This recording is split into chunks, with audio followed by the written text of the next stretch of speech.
सूत जी ने अपने गुरुदेव को प्रणाम किया और यहां से अब कहना प्रारंभ करते हैं। भगवान के कुछ अवतारों की लीला बताई, श्रीमद् भागवत जी की रचना का प्रसंग बताया।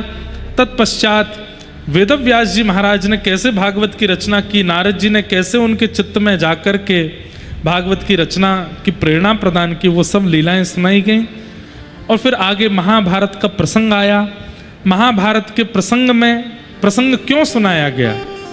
क्योंकि महाभारत के प्रसंग में परीक्षित की कथा है और परीक्षित की कथा से ही भागवत की कथा का प्रारंभ होगा। भगवान के द्वारिका गमन की लीला बताई, कुंती ने स्तुति गाई। पांडवों का शोक दूर नहीं हो रहा था तो भगवान भीष्म पितामह के पास लेकर के गए। भीष्म पितामह ने भगवान की मंगलमयी स्तुति गाई, जिसे भीष्म स्तुति कहते हैं। तत्पश्चात भगवान द्वारिका प्रस्थान कर गए। उत्तरा के गर्भ के बालक की भगवान ने रक्षा की थी। उस बालक ने जन्म लिया जिसका नाम परीक्षित हुआ। परीक्षित एक दिन भ्रमण कर रहे थे, तब उनको कलयुग मिला। कलयुग को मारने का प्रयास किया तो कलयुग ने प्रणाम करके कहा मुझे कुछ स्थान दे दीजिए। तो महाराज परीक्षित ने उसको 5 स्थान दिए। द्यूतम पानम स्त्रियः सूना, 4 स्थान पहले दिए। पुनश्च याचमानाय जात रूप मदात प्रभु, पुनः याचना करने पर उसको 5वां स्थान दिया। ये 5 स्थान कौन कौन से हैं?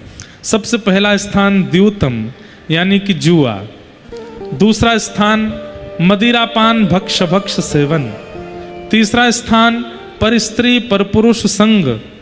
चौथा स्थान हिंसा, कलेश, लड़ाई झगड़ा, मार पीट, आतंकवाद, उपद्रव, इनमें कलयुग का निवास। और 5वां स्थान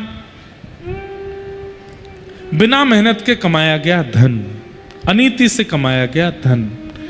इन 5 जगह अपनी सावधानी रखनी चाहिए। सबसे पहले तो धन का व्यय कहीं भी ऐसी जगह मत करो जहां पर धन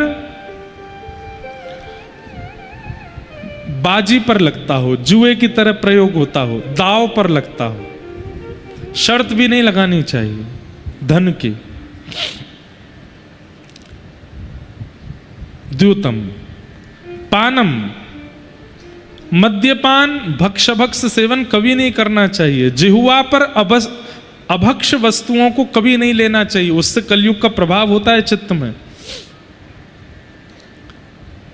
पर स्त्री और पर पुरुष का संग नहीं करना चाहिए। विवाह के उपरांत सबके प्रति अन्य भावना नहीं रखनी चाहिए। सबके प्रति या तो पूज्य भाव रखो या वात्सल्य भाव रखो। प्रेम भाव तो पत्नी के प्रति और पति के प्रति ही होना चाहिए। कलेश, उपद्रव, लड़ाई झगड़ा, मार काट, गाली गलौज, इन सब में भी कलयुग का निवास होता है। ये सब भी नहीं करना चाहिए। और 5वां स्थान बिना मेहनत के कमाया गया धन। लेकिन एक बात और कहें हम, कोई व्यक्ति जुआ खेलता नहीं है लेकिन आप उसको प्रेरणा दे रहे हो। आप तो नहीं खेलते लेकिन किसी और से खिलवा रहे हो, तो उसका पाप आपको भी लगेगा। आप नहीं पीते, आप नहीं खाते, लेकिन दूसरों को पीने खाने में आपको कोई संकोच नहीं होता। दूसरे भले ही खाते पीते रहो, उसका पाप आपको भी लगेगा। आप तो एक पत्नी व्रती हो, एक पतिव्रती हो, लेकिन दूसरा कोई पत्नी व्रत को, पतिव्रत को त्यागता है तो आप उसको और हेल्प करते हो उसकी, आपको भी दंड लगेगा। किसी के घर में कलेश हो सकता है और आपकी एक बात बताने से 2 लोगों में लड़ाई हो सकती है और आप जानबूझ के वो बात बता देते हो तो उसका दंड आपको लगेगा। बढ़िया प्रेम चल रहा था लेकिन आपने जबरदस्ती लड़ाई करवा दी। और 5वां स्थान बिना मेहनत के किसी को धन कमाने के लिए प्रोत्साहित करना। बंधुओं, ये 5 कर्म करने वाले पापी हैं, पर इन 5 कर्मों के लिए जो प्रेरणा देते हैं वो महापापी हैं। भीष्म पितामह ने भगवान से एक प्रश्न किया था कि मेरे से ज्यादा पापी थे महाभारत युद्ध में, उनको एक बाण लगा है और मैं इतने धर्म से रहने वाला व्यक्ति, आपने असंख्य बाण मारे मेरे शरीर पर, इतनी दर्दनाक मृत्यु मेरी क्यों हो रही है? मुझसे ज्यादा पापी दुर्योधन, मुझसे ज्यादा पापी दुशासन, मुझसे ज्यादा पापी धृतराष्ट्र, और मैं भीष्म पितामह इतने नियम से रहने वाला, संध्योपासन करने वाला, बाल ब्रह्मचारी, ब्रह्मचर्य का पालन करने वाला, सत्यव्रत धारण करने वाला, इतने नियम कानून और आपकी भक्ति करने वाले को आप इतनी दर्द भरी मृत्यु दे रहे हो। और भरी सभा में द्रौपदी को चीरहरण करने वाले दुशासन, दुर्योधन, इन लोगों को आपने बिल्कुल भी कष्ट नहीं दिया मृत्यु पाते समय। भगवान कहते हैं वो तो पाप कर रहे थे, पर उनके पाप में सहभागिता तो आप कर रहे थे।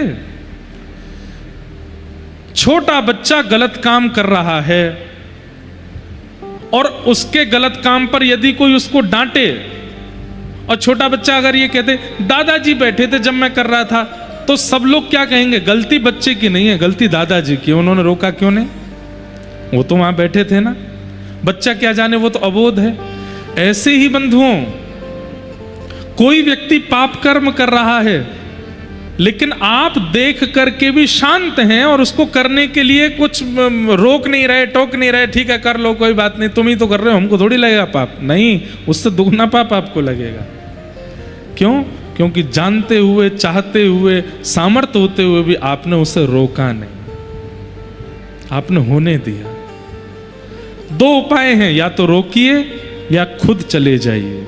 वहां रुकिए मत, रुकेंगे तो पाप के भागीदार आप भी बनेंगे। ये पंच स्थान कलयुग को प्रदान किए।